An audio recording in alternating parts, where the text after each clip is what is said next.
Morning বন্ধুরা, কেমন আছো তোমরা? আশা করছি সবাই অনেক ভালো আছো আর আমি অনেক ভালো আছি। আজকে সকাল সকাল রান্নাঘর থেকে ভিডিওটা শুরু করছি। তো এখানে আমি ফুলকপিটাকে ভেজে নিয়েছি আর আজকে রান্না করছি ফুলকপি আলু আর তার সঙ্গে ডিম আছে। তো সেটা দিয়ে একটা তরকারি একটু ঝোল ঝোল রাখবো আর আছে বেগুন ভাজা।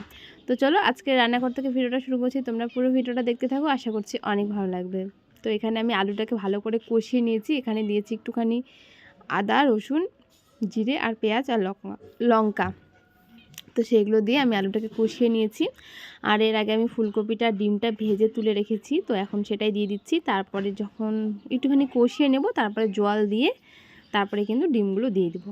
তো আজকে আমাদের সকালে এই যে রান্না হচ্ছে, সকালে খাবো আর দুপুরে খাবো, রাতে সেদ্ধ ভাত খাওয়া যাবে, বা যদি থেকে যায় তাহলে রাতেও কিন্তু হয়ে যাবে।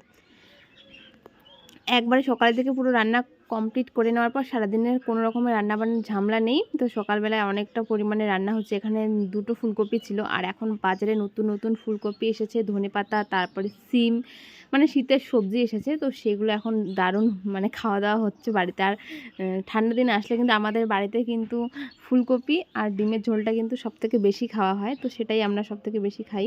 তো দেখো এদিকে আমি জল দিয়ে দিয়েছি, আমার রান্নাটা হয়ে এসেছে। তো রান্নাবান্না করে তারপরে বাকি কাজকর্ম করবো। তো চলো।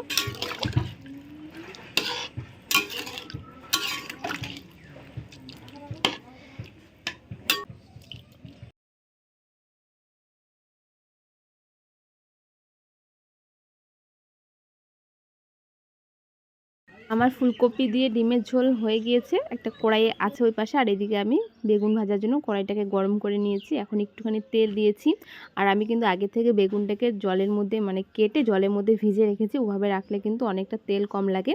আর এখন এই তো পরিমাণ মতো হলুদ দিয়ে, স্বাদ মতো লবণ দিয়ে ভালো করে মেখে, বেগুন ভাজতে তো কিছুই লাগে না, শুধু ওই তো লবণ আর হলুদ দিয়েছি। তারপরে কড়াইয়ের মধ্যে ভেজে নেব গরম গরম বেগুন ভাজা আর আলু দিয়ে ফুলকপি দিয়ে ডিমের ঝোল। উফ, দারুণ লাগছে। আর উপর দিয়ে দিয়েছি একটুখানি ধনেপাতা। একটা শীত একটা সবজি, তার মধ্যে একটা ধনেপাতার একটা গন্ধ, মানে কি বলবো। তো যাই হোক, চলো, আমি এত সুন্দর একটা সবজি থেকে আর লোভ সামলাতে পারছি না। এর আগে অনেকবার খেয়েছি, তবে এই বড় বড় ফুলকপিগুলো হয় না, ঠান্ডার মধ্যে যে সিজনের ফুলকপিগুলো আসে সেগুলো দিয়ে খেতে কি দারুণ লাগে, কি আর বলবো।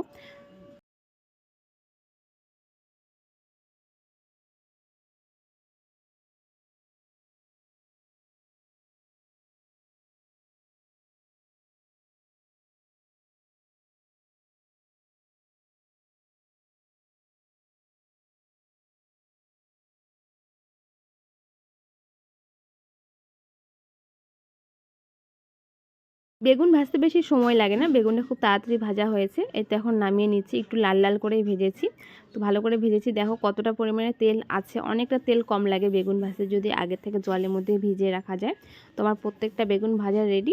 আর আমরা এটা কিন্তু 3 বেলায় খেয়ে নেবো, আমাদের 3 বেলাই হয়ে যাবে, দুটো দুটো করে নিলেও অনেকটা থেকে যাবে। তো চলো এখন আমরা খেতে বসবো। এদিকে দেখো লাল লাল ফুলকপির ঝোল ডিম দিয়ে, আর উপর দিয়ে একটু ধনেপাতা ছিটিয়ে দিয়েছি, তার সঙ্গে গরম গরম বেগুন ভাজা গোল গোল করে নিয়েছি। আর ছিল একটুখানি সবজি, বাসি সবজি, সেটাও নিয়েছি, যেহেতু নষ্ট হয়ে যাবে সকালের দিকে খেয়ে নিচ্ছি। আমার আর মানে কি বলবো, ধৈর্য কোলাচ্ছে না। আমি কড়াই থেকে একটা ফুলকপি তুলে নিয়েছি, সেটা এখন ভাত দিয়ে মেখে মেখে খেয়ে নেব।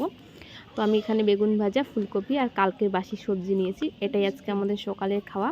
তো চলো খাওয়াটা খেয়ে নিই, তারপরে তোমাদের সঙ্গে পরে দেখা হচ্ছে।